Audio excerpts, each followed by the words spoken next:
বলেছে জলচরবলক্ষাণি সাবরবিংশতি লক্ষতি ক্রেময়া রুদ্র শঙ্খকা দশলক্ষকম পক্ষিণম ত্রিংশলক্ষাণি পশুভঃ চতুর্লক্ষাণি মানবঃ।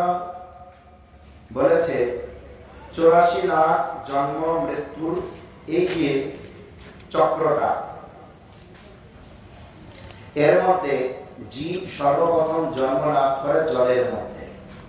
কতবার? না, 9 লক্ষ বার। আজ যে সমস্ত জীব জলের প্রাণীদের সাথে অন্যায় করছে, তাদেরকে খাদ্য হিসাবে গ্রহণ করছে, সময়ের ব্যবধানে কর্মফল ভোগ করতে তাদেরকেও জলে, আপনি যেমন আচরণ করবেন, যেমন আপনার স্বভাব হবে, আপনি তেমন ভাবেই নিজেকে তৈরি করে নেবেন।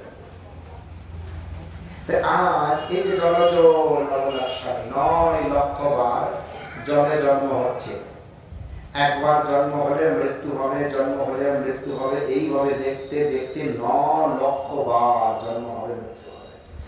কিন্তু আমরা আমাদের ভগবানের বিধি বিধান সম্মলিত যে শাস্ত্র, এগুলো চর্চা করি না। আমাদের মধ্যে থাকা কাম, ক্রোধ, লোভ, মোহ, মদ, মাৎসর্য, এই 6টা রিপু আমাদেরকে সর্বদা এমন ভাবে তাড়িয়ে বেড়ায়, সর্বদা এমনই কাম, ক্রোধ, লোভ, মোহ, মদয় অভিমান সহ আপনয়া পরস্থানে টানে। ওই 6টা শুধু ভোগ করতে চায়।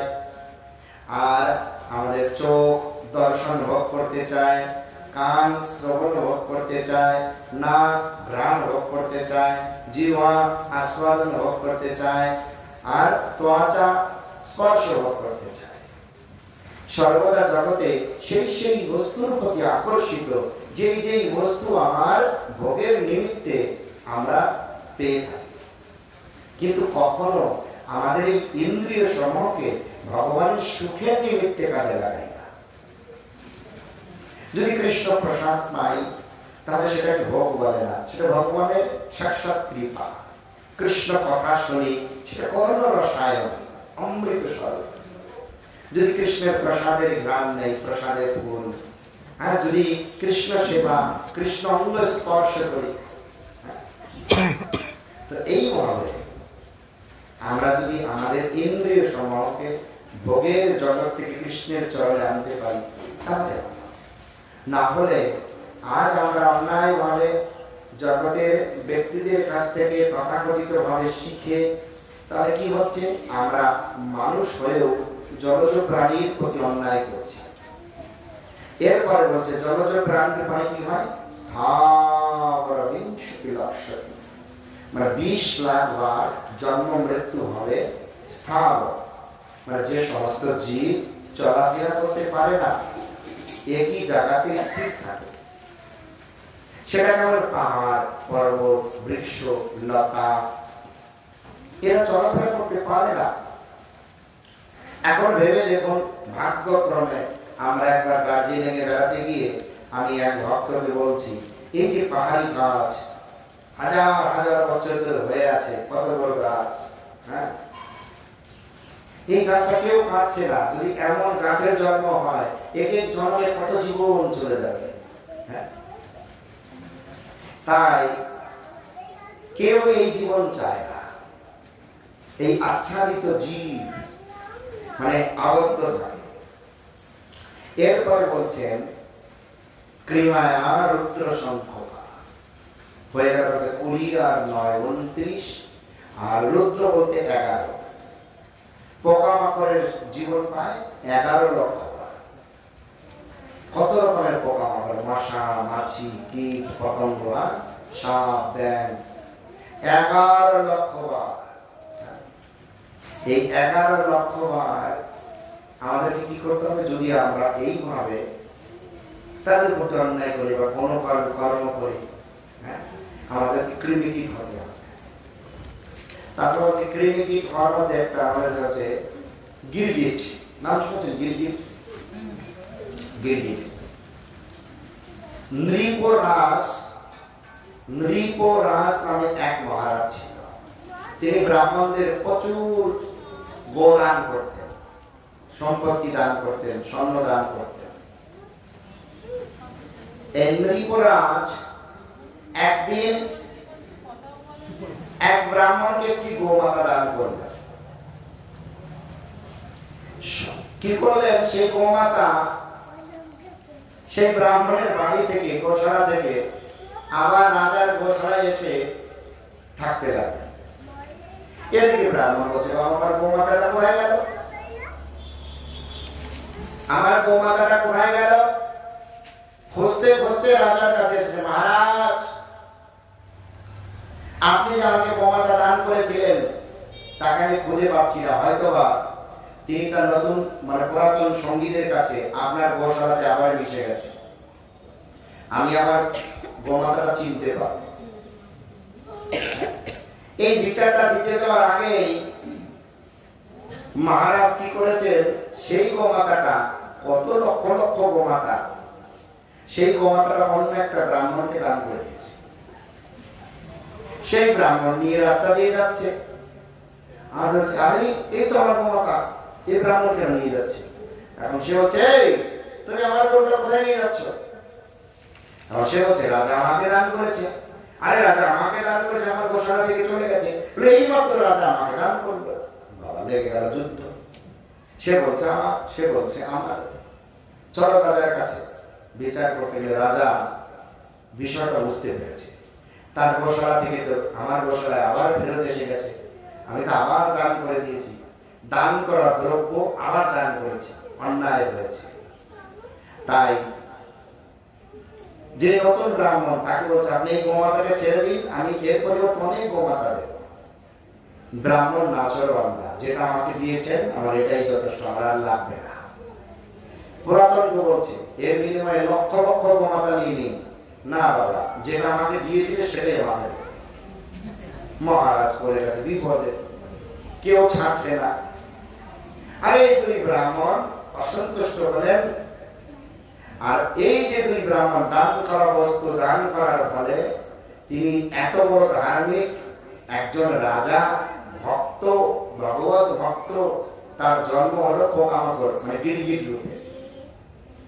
গিরগিট হয়ে জন্ম লাভ করলো একটা ঘাসে ঢাকা শুকনো ঘন সেই কুয়ার মধ্যে পড়েছিল, জায়গা হতো না।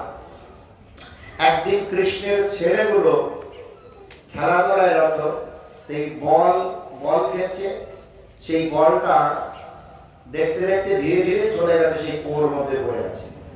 আর সাম্বা গেছে আনতে, গিয়ে দেখে গিরগিট, সবাই গেছে, দেখো একটা প্রাণী, একটা পোকা পড়ে গেছে এর মধ্যে, বিশাল শরীর। সমস্ত ভাই বন্ধুরা মিলে সেটাকে সেই কুয়া থেকে উঠানোর চেষ্টা করছে, পারে না। দড়ি বেঁধে তুলতে যায়, দড়ি ছিঁড়ে যায়। তখন বলছে, ঠিক আছে চলো পিতাকে ডেকে নিয়ে আসি। ভগবান কৃষ্ণকে ডেকেছে, আর ভগবান কৃষ্ণ বাঁ হাত দিয়ে সুন্দর ভাবে সেটাকে স্পর্শ করে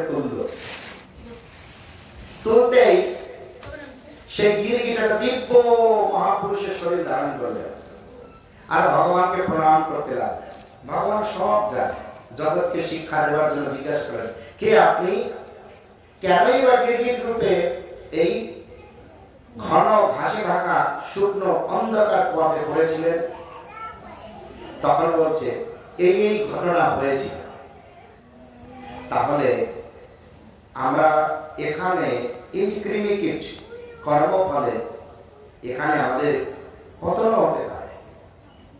মনুষ্য ভক্ত রাজা থেকে কোথায় এসে পড়ল? তারপরে বলছে 10 লক্ষ পক্ষিণা, 10 লক্ষ বার পাখির জন্ম নিতে।